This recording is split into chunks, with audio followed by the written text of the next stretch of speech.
son las mismas.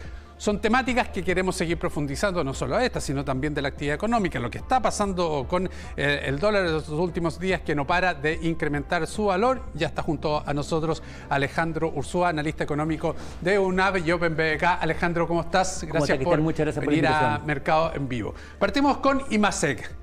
Era una cifra que esperaba, esta de la contracción, algo más positiva, pero tú estás dentro de los que visualizan que este año es un año perdido. Absolutamente. Lamentablemente tenemos un IMASEC que este mes tuvo una caída más tenue, porque efectivamente hubo un rendimiento más alto de lo que fue en la minería, pero la verdad que toda la estructura minera habla que va a haber nuevamente una disminución en el próximo mes, vale decir, fue un hecho puntual, como tú bien lo veías, ¿no es cierto?, la lámina, como tuvimos un crecimiento en el mes de enero, que fue algo sumamente particular, se ve todavía una tendencia bajista, por lo menos hasta septiembre, entonces vamos a hipotecar prácticamente un año entero, que, ¿no es cierto?, sumando contracción en la economía, y la verdad que aún no se vislumbra, ¿no es cierto?, cuál va a ser la salida de este proceso. Lo que sí, desde septiembre hacia adelante, la tasa de comparación en la cual calculamos este IMASEC, como ya va a venir muy golpeado de lo que fue septiembre del año 2022, deberíamos esperar, ¿no es cierto?, ya cifras positivas, pero sigue siendo, ¿no es cierto?, una economía que lamentablemente, para mi juicio, va a tener una contracción económica sí o sí este año de manera segura. ¿Y dónde nos golpea más fuertemente que la economía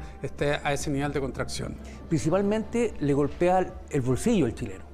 Hemos ido viendo cómo en forma también sistemática ha ido aumentando el desempleo. Si nosotros de alguna manera somos capaces de dividir lo que ha pasado entre el mercado público y el mercado, ¿no es cierto?, privado, por decirlo de alguna manera, hemos visto que la caída del mundo laboral privado ha tenido una contracción mucho más fuerte y que de alguna manera había sostenido este crecimiento la contratación pública durante el primer trimestre. Pero hemos visto, ¿no es cierto?, en forma sistemática durante 5 meses que se ha ido contrayendo la oferta laboral.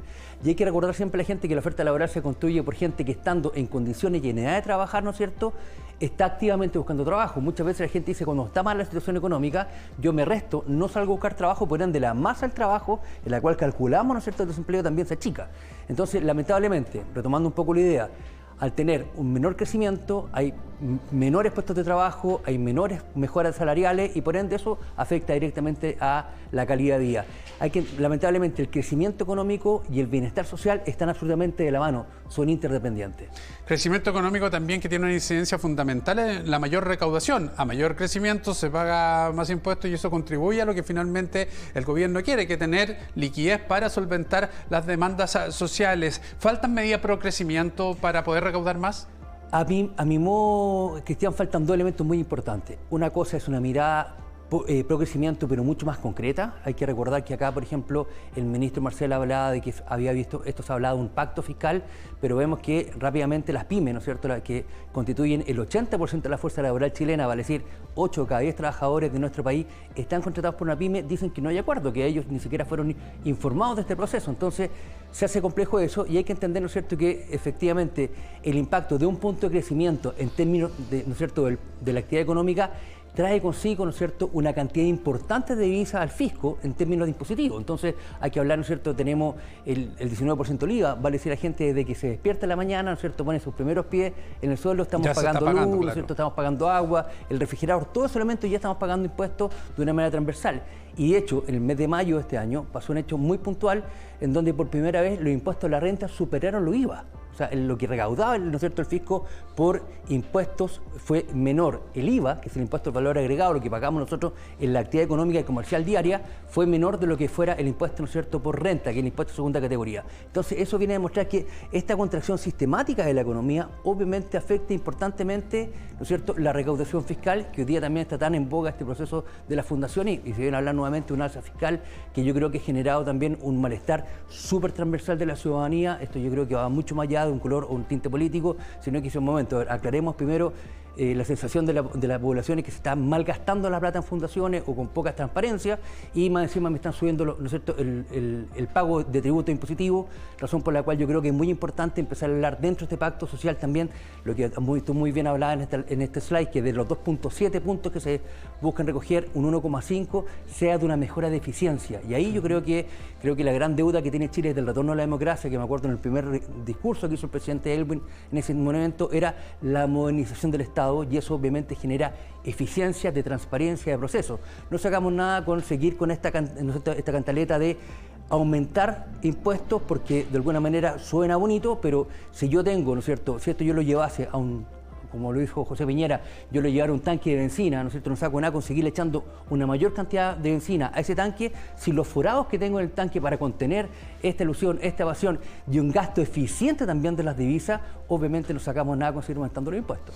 Dentro de este panorama que conversamos con Alejandro, está el tema sin duda del dólar. Alejandro, ¿por qué está tan alto el dólar? A ver, lamentablemente estamos dentro de una tormenta perfecta en el tipo cambiario.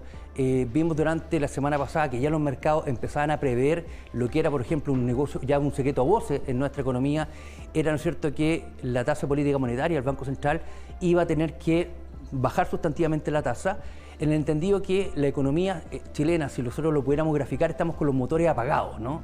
Para tratar de mantener acotada la inflación, lo que hago yo subo el acceso al crédito, encarezco, entre comillas, el valor de la plata, y a la vez menos dinero disponible, hay menor actividad económica, y esa menor actividad económica hace que se demanden menos productos y por ende la oferta, el precio de esos productos no puede subir. Cuando ya esto, y siempre decíamos nosotros, creo que lo hablamos también en un espacio acá contigo, esto es como los analgésicos, se demora un par de semanas, como los antibióticos, se demora un tiempo, ¿no es cierto?, en empezar a hacer efecto, no automático, y en la medida que esto ya empezó a funcionar de una manera eficiente, el Banco Central dice: tengo que bajar las tasas. Al bajar la tasa, tenemos, ¿cierto?, lo que pasa en nuestra moneda local, pero también en los mercados de Europa, ¿no es cierto?, y Estados Unidos, hemos visto que existe también este fenómeno de inflación sumamente persistente, al punto que el banco, la Fed, ¿no es cierto?, que es el homónimo de nuestro Banco Central en Estados Unidos, dijo: nosotros vamos a volver a subir la tasa, 25 puntos básicos, y no vamos a, descartamos una baja de tasa de aquí a lo que resta del año, y pasó lo mismo, ¿no es cierto?, en la zona euro. La zona euro volvió a subir nuevamente las tasas, y por ende esta diferencia de tasa hace que muchos inversionistas dicen: yo, entre poner la plata en Chile, con esta rentabilidad, claro, me la llevo, y ponerla afuera con un menor riesgo país, con mayores niveles de estabilidad, en donde también está el tema de la clasificación también de Estados Unidos, hace que automáticamente, ¿no es cierto?, haya una presión cambiaria, es decir, salen dólares de nuestra economía y al haber menos, ¿no es cierto?, menos dólares en nuestra economía, el precio de esta misma divisa tiende a subir, y también este mismo fenómeno también se vio replicado junto con el euro. Y si sumamos también este proceso, la baja que hemos tenido del valor del cobre durante las últimas semanas por el temor a la actividad económica china, que también está demostrando, ¿no es cierto?, no estar con la fuerza que proyectaba, eso está afectando importantemente el tipo de cambio, que hoy día ya superó la barrera de los 3.55 y se espera que busque un nuevo piso técnico hacia el alza de 875 pesos durante la próxima semana. Muy cortito, Alejandro. ¿Esto hay un peligro inflacionario con ese nivel? Yo creo que todavía no. Yo diría que hoy día los grandes cálculos que sacaron durante el año pasado, que tuvimos un dólar más cercano a los 900, hay que recordar que estas cifras del dólar 8.50 las obtuvimos ya en enero, entonces de alguna manera muchos procesos de importación están con el dólar calculado 850, por ende no debería haber mayor presión inflacionaria en el caso que se mantenga dentro de esta vecindad, y lo único que podríamos tener incidencia, como tú bien también lo decías los titulares, en las bencinas, ¿no es cierto?, y en los productos más bien de consumo no duradero. Alimentación, producto importado. Hay que recordar, no sé, por ejemplo, que el 80% de los productos cárnicos de Chile son traídos desde el exterior, y obviamente eso afecta con un dólar más caro, al igual que las bencinas y otros derivados. Alejandro Urzúa, analista de UNAV y OpenBK, muchísimas gracias por haber estado junto a nosotros. Cristian, muchas gracias por la invitación. Que te vaya muy bien. Buenos días. Ahí está lo que está pasando a nivel local, a nivel internacional, el precio del dólar, benzina, ya lo decía, 27 pesos a partir del día jueves, así que todo incidido por el tipo de cambio. Vamos a hacer un alto y ya regresamos con más aquí a Mercambio.